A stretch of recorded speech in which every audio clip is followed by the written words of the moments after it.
So if authoritarianism is frowned upon in the online world, what about a different form of government? The creators of the game, EVE, invented a game about law and politics, peace and war. As the game designers believe in social democracy, they called for an election among the world's space inhabitants.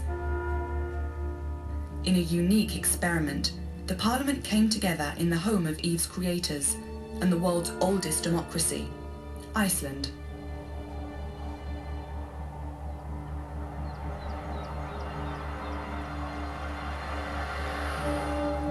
You will start to function as the chieftains in Iceland in the old days. You will convey the message to Alþingi, which is basically when you meet us down at CCP.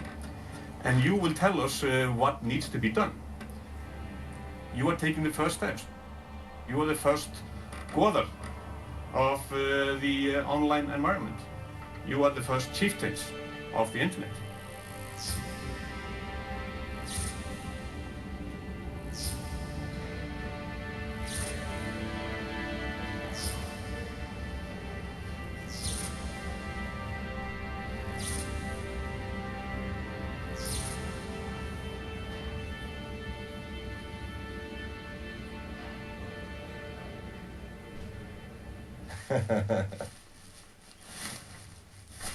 It was pretty funny going around Iceland last night and people saying, so why are you here?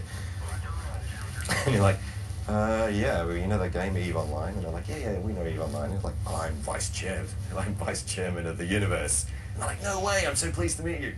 I originally started in EVE to play like spaceships online. I thought that'd be kind of cool. And I think about after 3 months, then it was not more spaceships online, then it was like societies online. And the best way to actually conquer somebody else was not to try and kill all their assets in the game, it was to try and socially engineer the moral decay of their own alliance. That was the best way. We killed a lot of alliances just by forum propaganda, you know, going on the forums and saying, okay, these guys are losing, you've lost some big asset, your leadership is corrupt, they're lying to you. These were the things that destroyed alliances.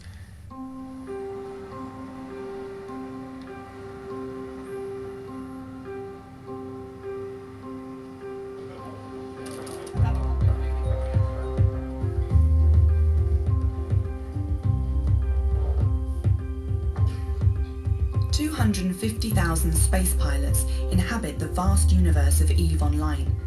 They form alliances, sometimes with up to 5,000 players simultaneously, or travel alone in search of adventure. There are empires, multinationals, smugglers, pirates, and travelling salesmen. They trade with each other, travel, bank, spy on each other, destroy and admire. And all this under the watchful eye of a management team that insists it is not God. Okay, the idea of God is that God is a power that can do what he wants to do. If he wants to turn the earth green, he will do that. If he were to do a modification in EVE, it's going to involve graphic asset outsourcing, it's going to involve game design, it's going to involve a lot of balancing, it's going to involve a lot of testing. It usually takes about 6 months to do any meaningful change to the game. And I mean, God certainly doesn't have those limitations according to the gospel at least. So I mean, we are the janitors, we are the operators, we are the servicer of EVE Online. We're by any stretch of the imagination gods of EVE Online. It's really about the people. It's not so much about the game itself. So when you launch the game, you have very little idea of how it's going to pan out, except from what you sort of hope for. And in many ways, EVE has exceeded that in ways that we could not imagine. They made a conscious decision in the beginning that they were not going to do this Greek god thing. And if somebody scams you out of assets, even if it's like $10,000 in US money or $20,000 in US money, that's too bad. It's not their job to police this sort of thing. And in fact, that happened. Someone did get scammed out of $10,000, $20,000 worth of assets, and the owners of EVE Online just said, look, this is the game, right? I think the biggest challenge for us is to continue our approach to letting go as much as possible. Every time the world has reached a size where it's ready to accept more responsibility, we as a company have to learn how to let go more and more. And I mean, the Council of Stellar Management is one example of that. The Parliament members discussed their chairman, size limitations on cargo and spaceships, the stock market, inflation and suicide attacks.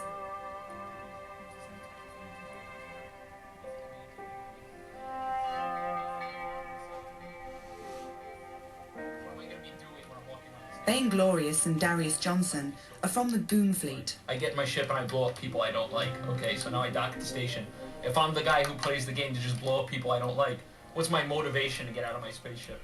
Their goal is to take over the EVE universe and thus destroy the gaming pleasure of all their opponents. After winning a war against the Band of Brothers, their attitude changed. They became addicted to the game as all other players. Even though people think that they're out to destroy EVE Online, they're really just playing the game. The game is about the players and what they do. And if some group of players want to destroy the game, that will cause a reaction from the rest of the world. And that's interesting. I mean, I don't really think you can destroy EVE Online, because ultimately everybody that's tried to do it, they just end up playing. The reason for being here is really I mean, it's the first online democracy ever. You know, that's the key, and I really want to be part of it. And more than anything, I think that there's a responsibility as the first democracy to ensure a system that's going to work for the future.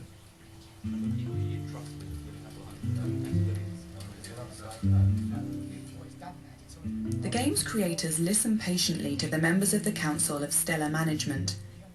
There's just one slight problem. The Parliament has no power. And that's only logical according to CEO Hilmar Peterson. Yeah, in the beginning, they will definitely, their biggest power will be sort of setting the agenda, like what issues do they want to bring to us, and how can we help. And but as the whole concept moves on, and if they are able to bring to us matters which are truly representative of players' concerns, then their influence will grow over time. Power is not something you give to people. Power is something that power and influence is something that you earn over time.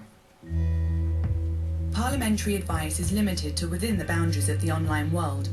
Discussions about the height of subscription fees, for example, are off limits. If these people have said, well, we need more money, we are going to increase the prices, then okay, that would be acceptable. But if they take a little detour and throw cents in people's face. But I would like to emphasize in terms of the pricing of the DTC codes that's simply a business decision that needed to be made, and EVE will always be more expensive than other items. So there's not really much I think I can convey to you about the pricing as such. Ultimately, democracies were either from monarchs that built a parliament, or it was people revolting to build a parliament.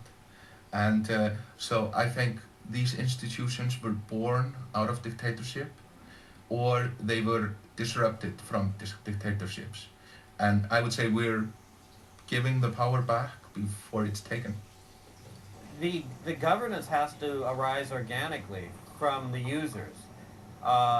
So the users are the people that make use of this space. They're the people who carry on their business there.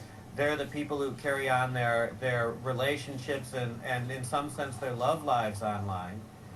If this is the space where they're doing this communicating and earning their livings and so forth, then shouldn't those be the people that are in charge of governing what transacts there and what happens there?